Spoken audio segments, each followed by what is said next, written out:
Hi Eurovision lovers, welcome to the Euroden, or if you want to say it in Dutch, welkom bij de Euroden. Oh, and a very happy Easter to all who celebrate. Glad Påsk, as they say in Sweden. If you have been listening throughout the series, you probably know my name by now, but for those just climbing on board the good ship Euroden, welcome aboard, better late than never. My name is Joseph Mendy, and I am the captain of this tightly run ship, sort of, that sails through the clouds of the Eurovision Song Contest. With pre-party season on the go, I'll be talking about what are pre-parties and run down the list of pre-parties on the circuit, which make up a key element of the build-up to the main contest. And we'll also be talking about this year's interval acts. There's also the small matter of the running orders for the semi-finals to go through, as well as a bit of Junior Eurovision on the side. All that to come over the course of a very packed programme. So are you sitting comfortably? Good, then we'll begin. But let's start the show with a bit of a celebration, because I have just discovered that the Euroden has reached another milestone. You may remember back in December around Christmas time, I shared the news that we hit 50 streams and downloads. Well, fast forward to the here and now in April, and I've just discovered that we have actually doubled that amount, and the Euroden has now amassed 100 streams and downloads. That is just unreal.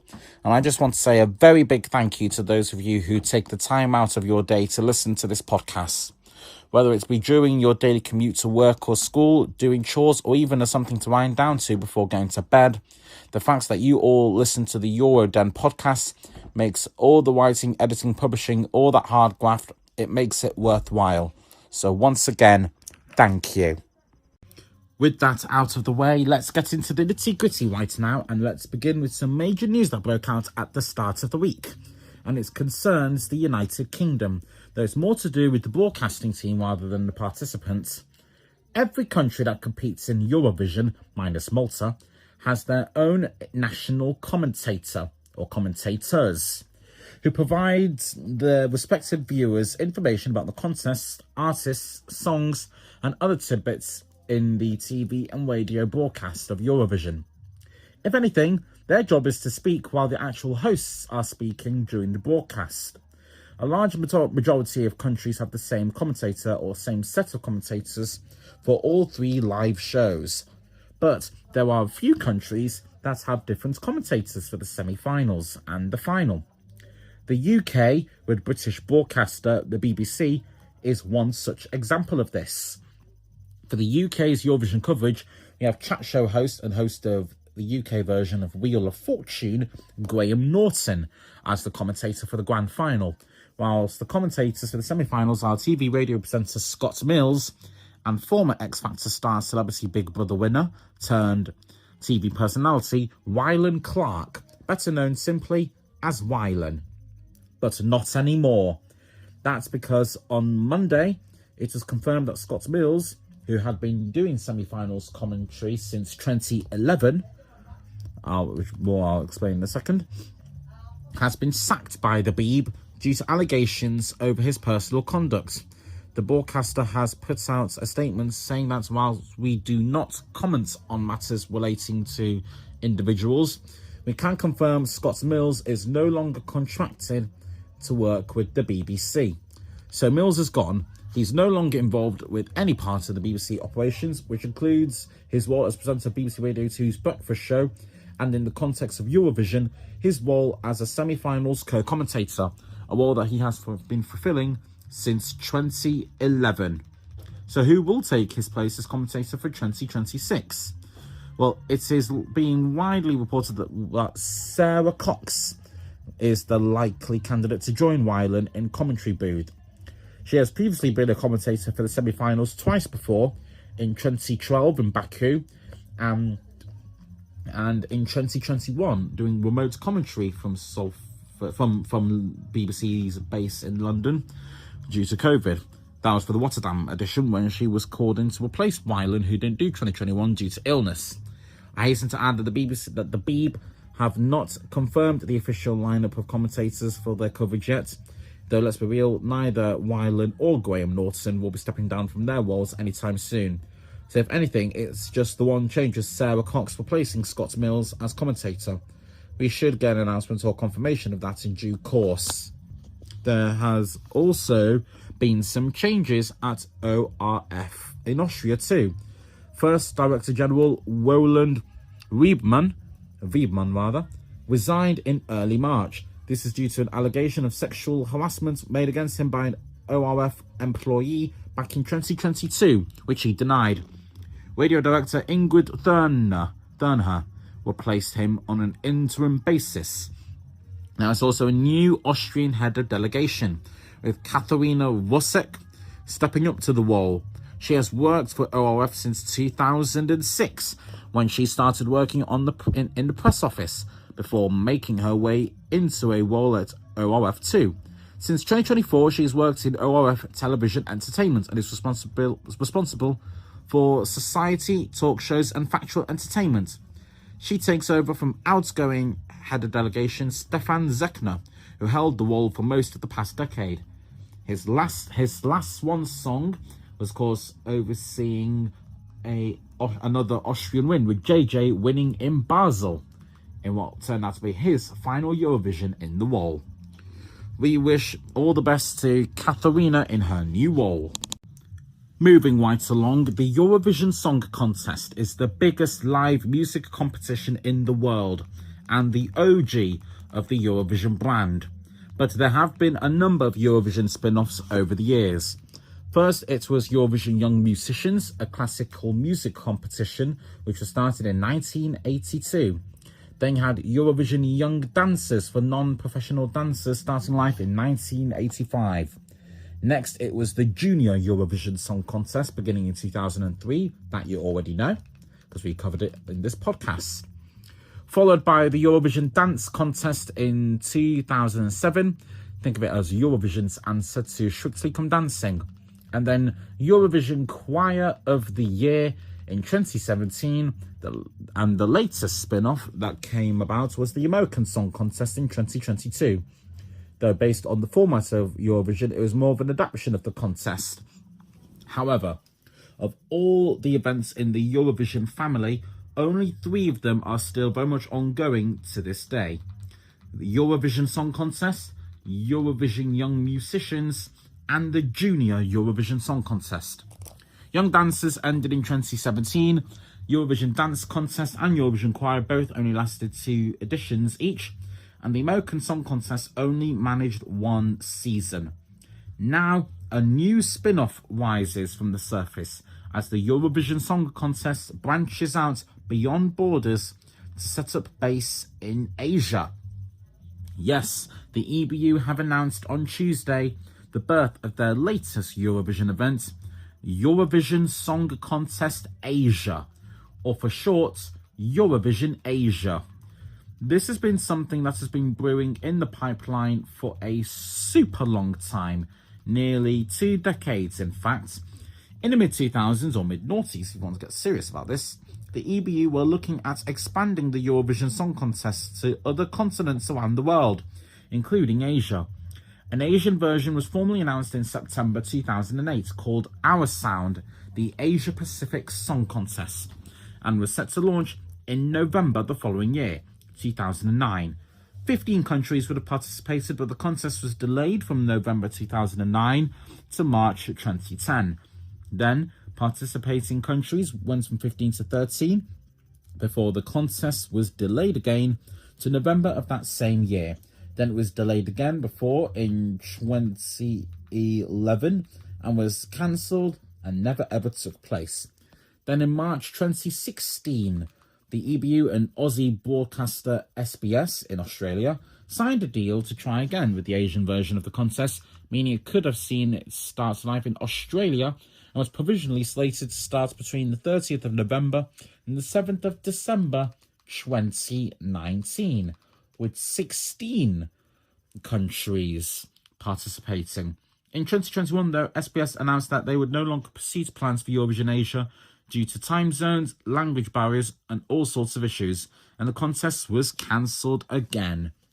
Then came August 2025, 3 months after Eurovision 2025 took place, and Bhutan were in the midst of something. Their broadcaster BBS held a national song contest called Jukdra, which would have been their national selection for Eurovision Asia when they confirmed their participation in that contest in May. This had the fandom in a frenzy, and BBS so much as going on to state that 18 countries would compete. But Eurovision director Martin Green came out and put that fire out, throwing cold water over the whole thing, saying that no plans for Eurovision Asia were confirmed at the time of Jukdra, and that the contest was taken off air, all episodes were removed from the platforms, thus ending any hope for Eurovision Asia taking place. But now, after 20 years of trying, failing, announcements, delays, and cancellations, and a lot of messy riffraff, Eurovision Asia was alive and kicking again. And this time, the EBU has a big time confirmed as such.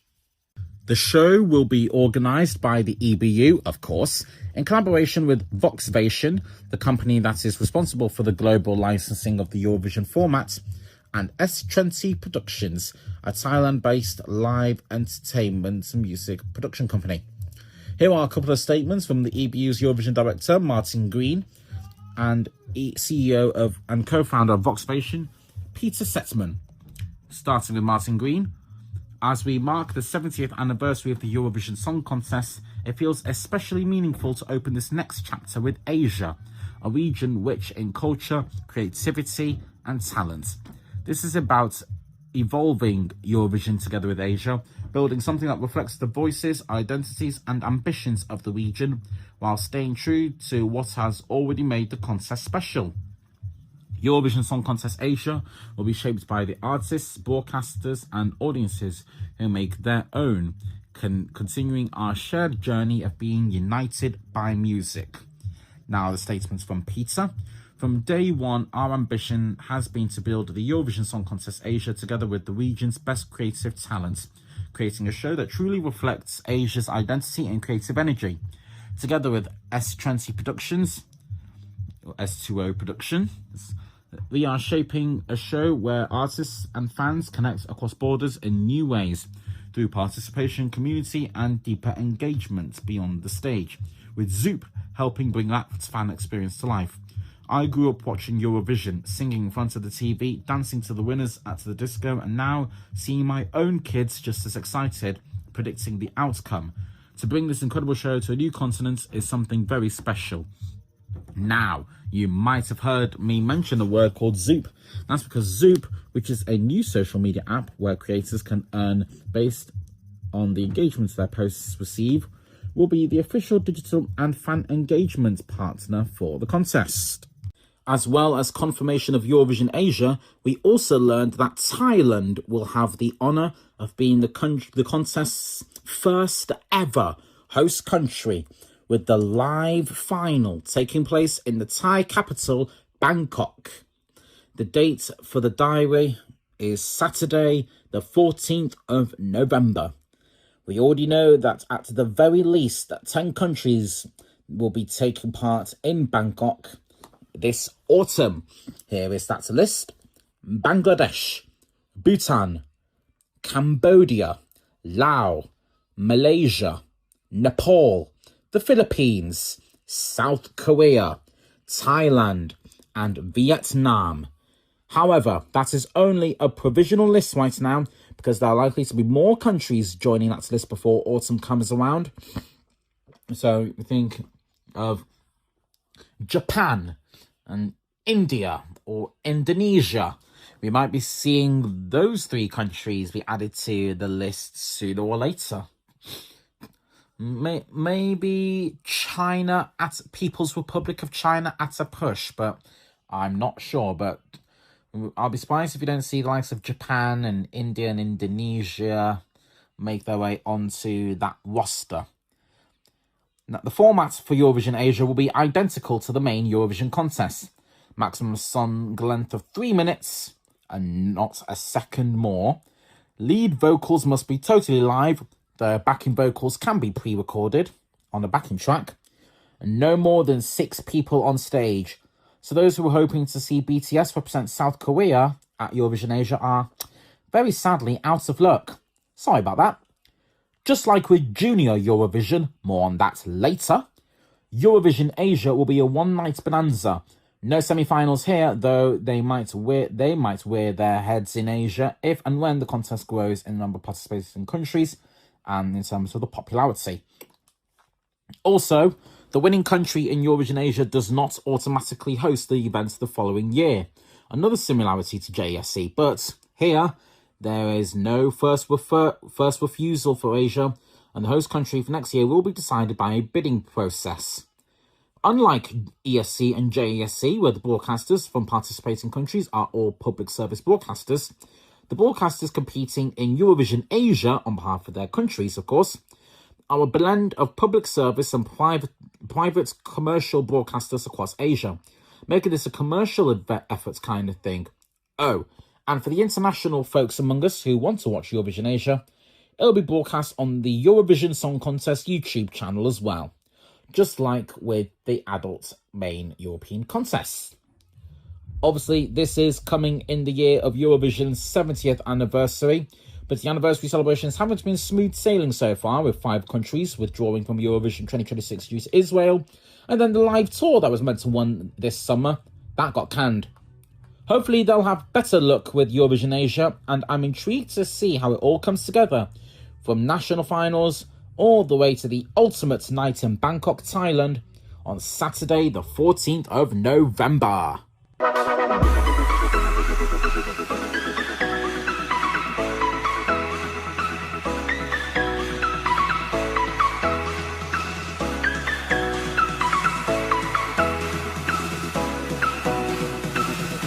Now let's talk about interval acts. Interval acts have become a key component as a bridge of continuity in the live shows. These are performances that take place whilst the viewers' votes come trickling in. In a nutshell, these are designed to keep us fans and viewers entertained whilst we vote for our favourite songs. These often include local acts from the host country, international performers, and Eurovision alumni. Over the years, we've seen a variety of interval acts and opening acts to an extent grace the stage at Eurovision, from the spectacular to the unusual. Some of the interval acts we've seen at Eurovision included the Wombles in 1974, the Dutch Rhythm and Steel Band in 1980, and Hot House Flowers in 1988. Oh, and who could forget River Dance in 1994 in Dublin. Staying with Dublin, we also had Boyzone in 1997, and Aqua, the band that had a hit with Barbie Girl, amongst others, and the Safri Duo in 2001 with that Samba Bongo song, absolute tune. Fire of Anatolia in 2004, the National Theatre Belgrade in 2008, Madcon and their massive Glow Flash Mob in 2010, the Cold Steel Drummers and Jan Delay in 2011, the Join Us Dance and the 12 Point Song in 2014, Justin Timberlake, who had hits with Sexy Back and Mirror. He performed Rock Your Body and Can't Stop the Feeling from the DreamWorks movie Trolls at Stockholm 2016. The Apache Crew, Onuka and Ruslana and Jamala in 2017 in Kiev. The Switch Song in 2019, starring Conchita Wurst, Mon Zemlov, Eleni Ferreira, Verka Serduchka and Gali Atari. So far this decade, we have had The Power of Water, Music Binds Us, and Rock the Roof in 2021, starring Davina Michelle and Thelko Wooten, Afrojack, Glennis Grace, Lenny Kerr, Sandra Kim, Helena Paparizou, Lordi, and Mon Zemlov. Then 2022 gave us the Dance of Beauty, Il Volo, Diodato, finally getting his moment on the Eurovision stage, and an homage to the late Raffaella Cara.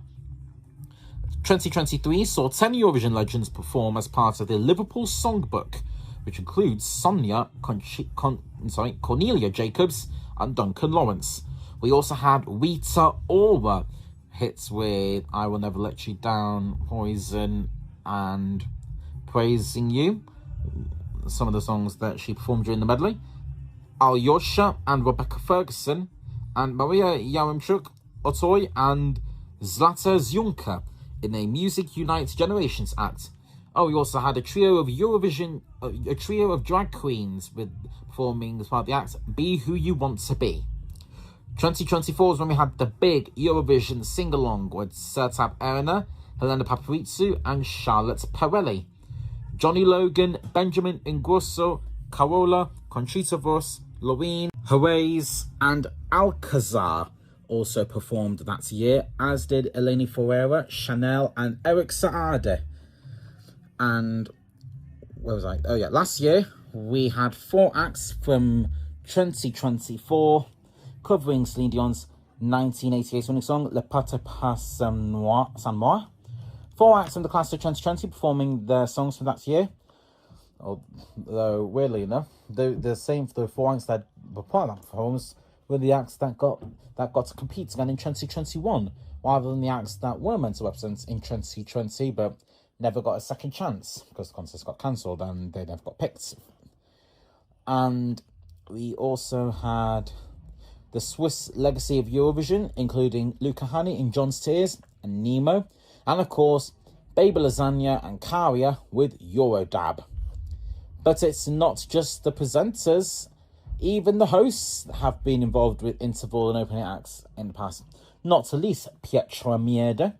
The 3-time host has done Swedish Smorgasbord in 2013, What is Eurovision and Love Love Peace Peace in 2016 with Måns Zelmerlöw, and We Just Love Eurovision Too Much with Charlotte Perrelli, and Sarah Dawn Finer as Linda Woodruff, a fake EBU spokesperson, a character created by scriptwriter and Swedish Eurovision commentator Edward Afsillen.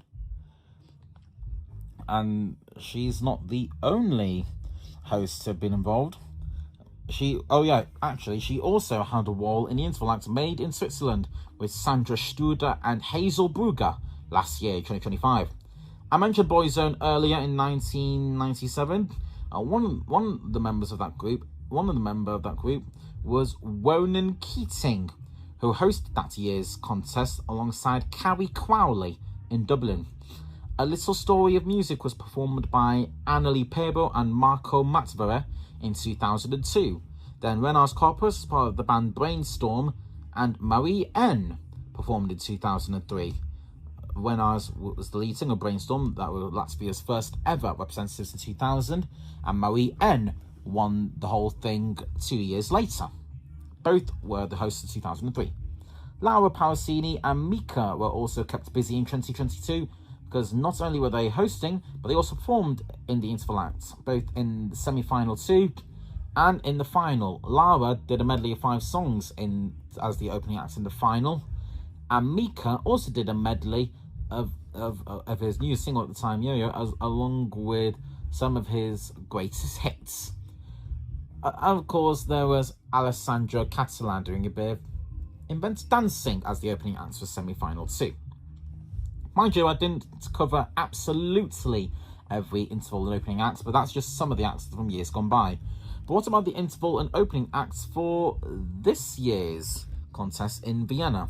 Well, let me break that down right now, because we know what we can expect in between all the voting for Vienna.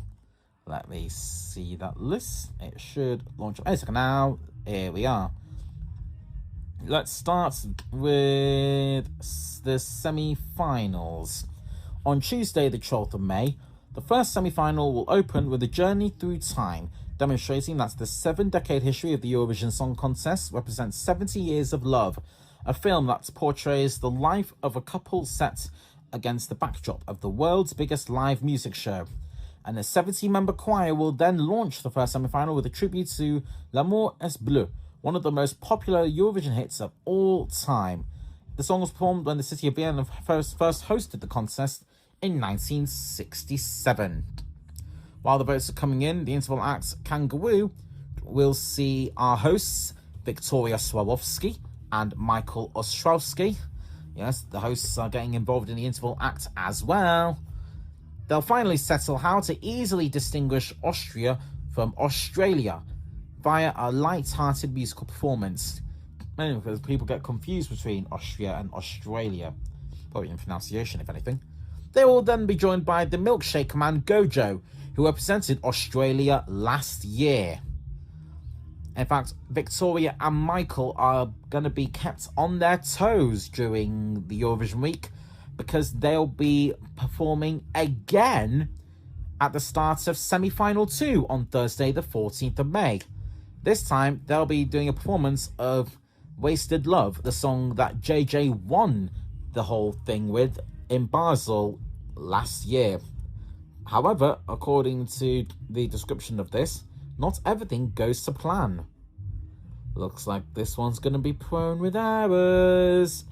But then again, when it comes to Eurovision, not everything goes off without a hitch, doesn't it? Not least the voting. Anyway, then during the interval act of that particular evening on the 14th, JJ will take to the stage to perform his brand new song. Looking ahead to the grand final, the opening act will be called Queen of the Night, and JJ will be back in action once again on stage. But first, the viewers will discover that an iconic paper boat from JJ's performance of Wasted Love has accidentally been left behind in Switzerland. Oh dear. And must travel along the Rhine and the Danube rivers, crossing much of the Eastern Alps before finally arriving in Vienna. And just in time as well for the spectacular opening that ORF have planned for us. And that's what I was just about getting to. The Queen of the Night. That's where JJ will get to showcase the remarkable vocal abilities that helped secure Austria their third Eurovision victory, as he seamlessly blends Mozart-inspired elements with his own music. He will be accompanied by more than 40 dancers and acrobats. At the very same time as this is going on, the 25 finalists, the Big Four plus host country Austria, and the 20 acts that do make it through from the 2 semi-finals, thanks to you, the viewers' votes, and the votes from the national professional juries. Those finalists will be introduced to the Wiener Stadthalle in what is a Eurovision tradition, the flag parade, which, let's not forget, started with Junior Eurovision way back in 2004, before making its way to Eurovision in 2013. And then during the voting period, which nowadays seems to be lasting for 30 to 45 minutes, if anything, 3 interval acts will take to the stage to entertain audiences watching at home and in the arena. In celebration, a selection of Eurovision All-Stars, more on that very, very soon apparently, will perform iconic songs from the contest's history in what will be a big highlight of the 70th anniversary celebrations. And afterwards, Austrian electro swing icon Parov Stella will bring his distinctive dance sound and striking visuals to the stage. Finally, Austrian Eurovision legend Cesar Sampson, who came third with Nobody But You back in 2018 in Lisbon, he'll perform a soulful version of Billy Joel's Vienna, all before Michael and Victoria have the oh so daunting task of collating all those points from the juries and the televote that will ultimately give us the identity of this year's Eurovision Song Contest champion. Oh yeah, what's more, there's more to come from ORF during the 3 live shows, including Professor Eurovision, an expert bearing a striking resemblance to Victoria Swarovski, answers questions about the Eurovision Song Contest that no one has ever asked. And then Michael Ostrowski will be hosting a Eurovision quiz, where the participants will be tested on their knowledge of Eurovision with some surprising clips from the previous 69 editions that have been broadcast so far, and a special wall and the ORF's Radio Symphony Orchestra in Vienna, who have contributed to the music and will also appear on stage. They have a special wall to play in the grand final. So a very collective range.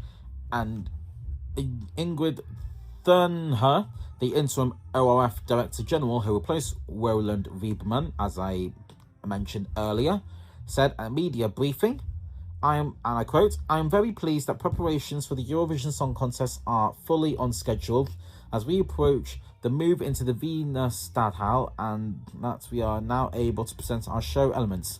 I am confident that we will bring 9 outstanding shows to the stage. That includes the 3 live TV shows, plus 3 jury shows." These basically like dress rehearsals, but more pivotal because 50% of the results that we see in the live shows are determined on those nights by the national juries. Oh yeah, and then there's the family shows as well. There's 3 of those as well. Well, they're probably open up to families and anything. Basically, it's the afternoon preview. And ORF Program Director Stephanie Gross-Horowitz added, "In Vienna, we are combining Austrian culture with the diversity of the Eurovision Song Contest, all under the motto, The Big Show. I am looking forward to celebrating the 70th anniversary, and I'm confident that we will inspire audiences across Europe and around the world." Yeah, that's so we've got a very diverse set of interval acts and opening acts to sink our teeth into when May comes around.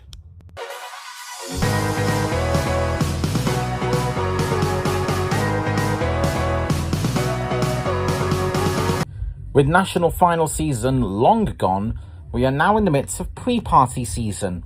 Pre-parties are a series of preview events held in various countries during the end of March and up to mid-April, typically organised in conjunction with various branches of the OGAE network.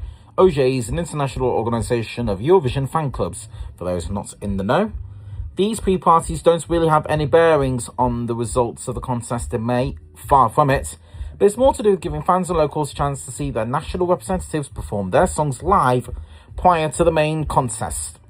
There have been many pre-parties in the past, including Pre-Party Riga, Moscow Preview Party, Israel Calling, and the Polish Eurovision Party.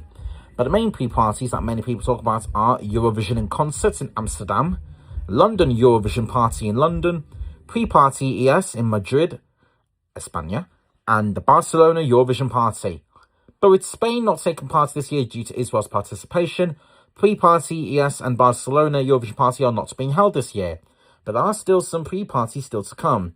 Now, we already had the Nordic Eurovision Party a few weeks ago in Oslo, but still to come on the pre-party circuit, we have Eurovision in Concert on Saturday the 11th of April, at the time of recording, Eurovision Party Bucharest on Saturday the 18th of April, and the London Eurovision Party on Sunday the 19th of April. There have been a few changes to my personal rankings, so let me run up my updated Eurovision 2026 ranking, which will then be followed up with the community rankings. So, from bottom to top, as per usual, here we go. At number 35, Luxembourg. At number 34, Azerbaijan. At number 33, Poland. At number 32, Belgium. At number 31, San Marino. At number 30, Germany. At number 29, Estonia. At number 28, Austria. At number 27, Israel. At number 26, Armenia. At number 25, Portugal. At number 24, Croatia. At number 23, Ukraine. At number 22, Latvia. At number 21, France. At number 20, Malta. At number 19, Albania. At number 18, Bulgaria. At number 17, Switzerland. At number 16, Serbia. At number 15, Cyprus. At number 14, Czechia. At number 13, Norway. At number 12, Italy. At number 11, Australia. Now for my top 10.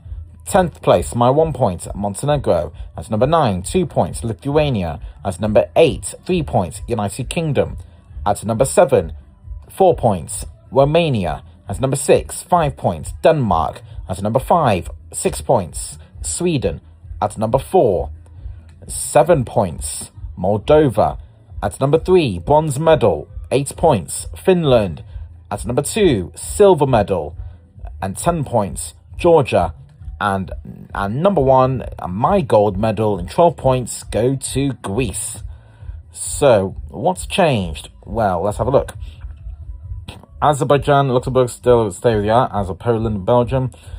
San Marino has gone up to number 30. San Marino was number 30, but I've dropped them down to number 31. Austria was 31st, now they're 28th for me. I've brought Germany and Estonia down, as Germany was 28 and Estonia 29, but now they're 29-30, Estonia ahead of Germany.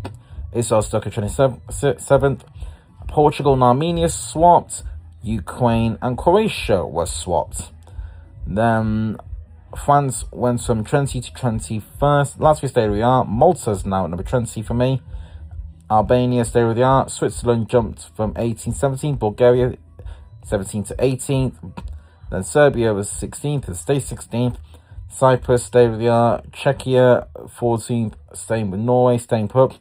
I've swapped Italy and Australia. Then I swapped Romania and the United Kingdom about, and Denmark and Sweden swapped about. Those are the changes that I made, but where is the community standing? On my Eurovision scoreboard, the top 10 in the community are as follows. At number 10, Montenegro with 105,414 points. At number 9, France with 117,628 points. And number 8 is Australia with 125,678 points. At number 7, Croatia with 125,896 points. At number 6, Romania with 146,293 points. And number 5, Cyprus with 165,240 points. At number 4, Greece with 168,581 points. And number 3, Sweden with 197,293 points. Then number 2, Denmark with 245,044 points. And at number 1, it's still Finland with 292,854 points. This is from a total of 49,343 tops. For Euro Party, top 10 is as follows. And number 10 is Montenegro with 119 points. And number 9 is Croatia with 126 points. In 8th, Australia with 133 points. Romania in 7th and 135 points. And number 6, France with 143 points. Then Cyprus at number 5, 188 points. At number 4, Greece with 231 points. At number 3, Sweden with 275 points. At number 2, Denmark with 331 points. And at number 1, it's Finland with 459 points on the 459 points app. Your top 10 are as follows. At number 10, it's Romania, 530 points. At number 9, Montenegro with 568 points. At number 8, Bulgaria with 620 points. At number 7, Australia with 627 points. At number 6, Greece with 714 points. At number 5, France ahead by 10 points, 724 points. At number 4, Denmark with 848 points. At number 3, Cyprus with 862 points. At number 2, it's Sweden with 1,108 points. At number 1, Finland, 1,155 points. And on the Eurofans app, your top 10 are as follows. At number 10, Romania with 200 points. At number 9, Bulgaria with 206 points. At number 8, Cyprus with 213 points. At number 7, Croatia with 220 points. At number 6, France with 227 points. At number 5 is Australia with 243 points. At number 4, Greece with 301 points. At number 3, Sweden with 350 points. At number 2, Denmark with 430 points. And at number 1 is Finland with 535 points. So looking at the community rankings across the 4 different apps, it still looks like Finland's to lose.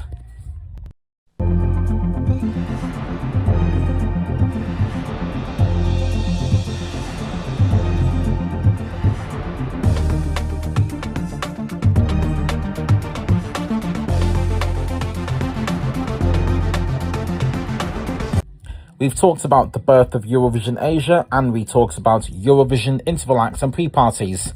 And we had a look at the rankings of Eurovision 2026 so far. So let's close out today's pod by talking about Junior Eurovision.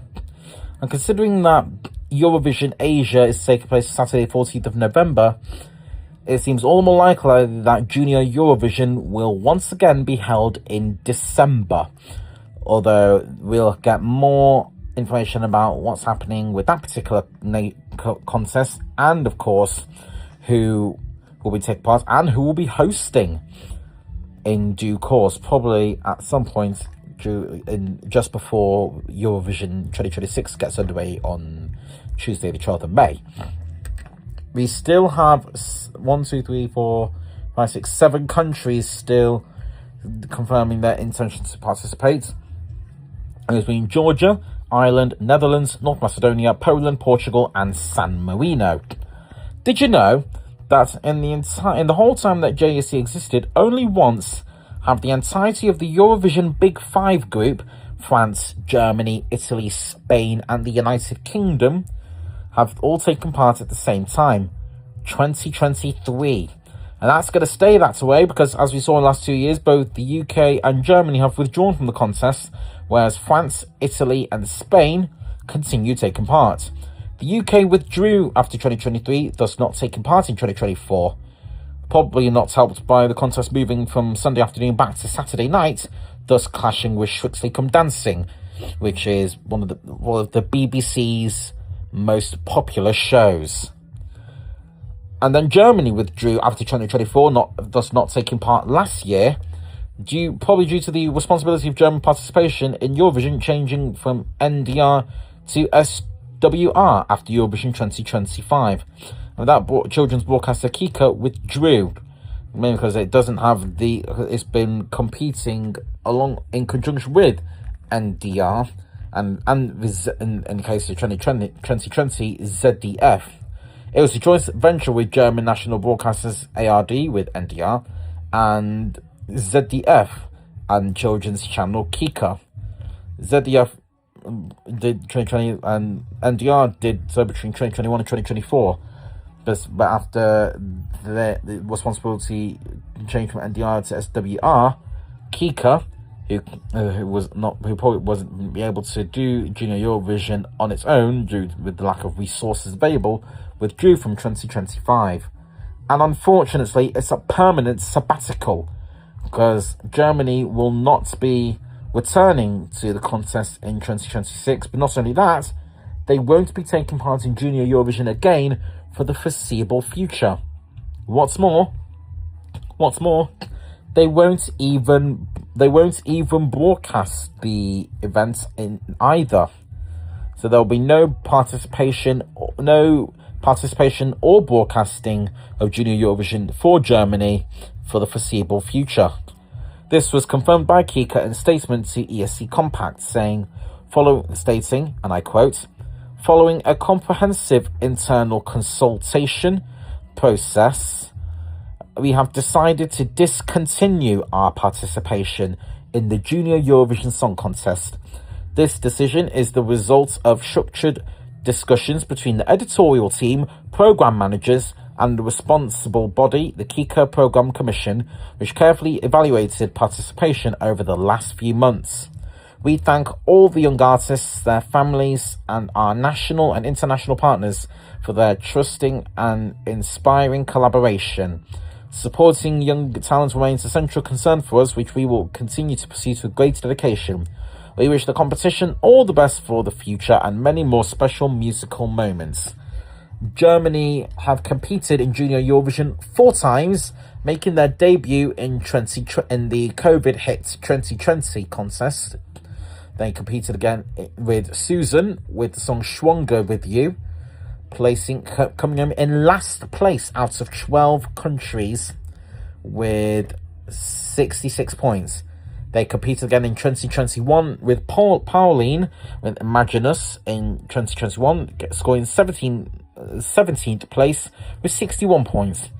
They withdrew from 2022 due to creative break and issued travel restrictions in regards to travelling to Armenia, which was hosting that year's event.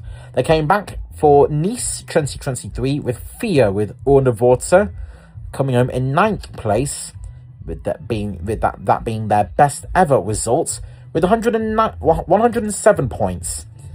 And their last outing was in 2024 with Bjorn, who sang Save the Best for Us, and he came home with 71 points in 11th place. So 4 participations, 3 solo girls and 1 solo boy. One top 10 finish with Fia, with that 9th place finish. Although Pauline finished in 17th place, that was out of 19 countries that year. Whereas Susan, when she came last for Germany, finishing in last place, that was out of a field of 12. So weirdly enough, Germany's last 2 participations in Junior Eurovision happened to be the ones that brought home their 2 best results. In total, Germany have scored 66 and 61 plus 107 plus 71 points. They scored a total, in their 4 years of participation, they've amassed a total of 305 points. There is still a slim chance that Germany might return to JESC should they wish to. However, it is not that simple. They will need to enter by another EBU member broadcaster, either with ARD, with no involvement of Kika, or with ZDF as a standalone broadcaster. So, Germany are totally out of JESC. But one country that most certainly will be sticking around is the Netherlands. Despite taking a sabbatical from Eurovision 2026 due to Israel, Netherlands are continuing with Junior Eurovision. And remember, they are the only country to have competed in every single edition of Junior Eurovision from 2003, from the very first contest up until the present day. And on Friday, the first episode proper for Junior Song Festival, their national selection, was released on YouTube. In that episode, we saw a recap of auditions that took place in early March, which included a singing and dancing workshop. This was to determine who would advance to the final auditions, and the outcome of those auditions will be known in an upcoming episode. Another country starting their preparations for Junior Eurovision is Georgia, who hosted last year's event. After 2 postponements, the new series of Vanina finally got underway last night, with 5 of the 10 singers performing for the first time. For the first round, each singer performed a duet with the participants from last year's Vanina. And here's how it played out. And be warned, I am prone to be mispronouncing a lot of what I'm about to say now. So first up, it was Luka Mikadze and Lili Mishedlishvili performing Amoval. Then we had Anna Maria Kishvili and Lazara Kapanadze with Vadis Tiskali. And then it was third to perform was Zuab Naskidashvili and Barbara Sanikidze with Vardebsa da Really Bishi. I've totally botched that one up. That's the song Zuab and Barbara were singing. I am dry on my Georgian, so sorry about that. Luka Bertowishvili and Cecily Lemonjava performed Simgera Mogonibad Richeba. And last but not least, it was Anna Tavgiridze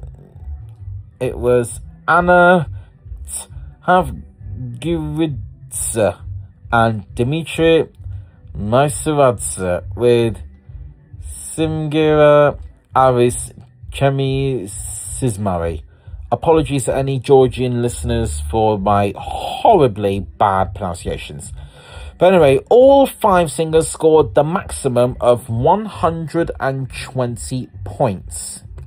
Now, those points were awarded by a jury made up a 3-person panel of judges.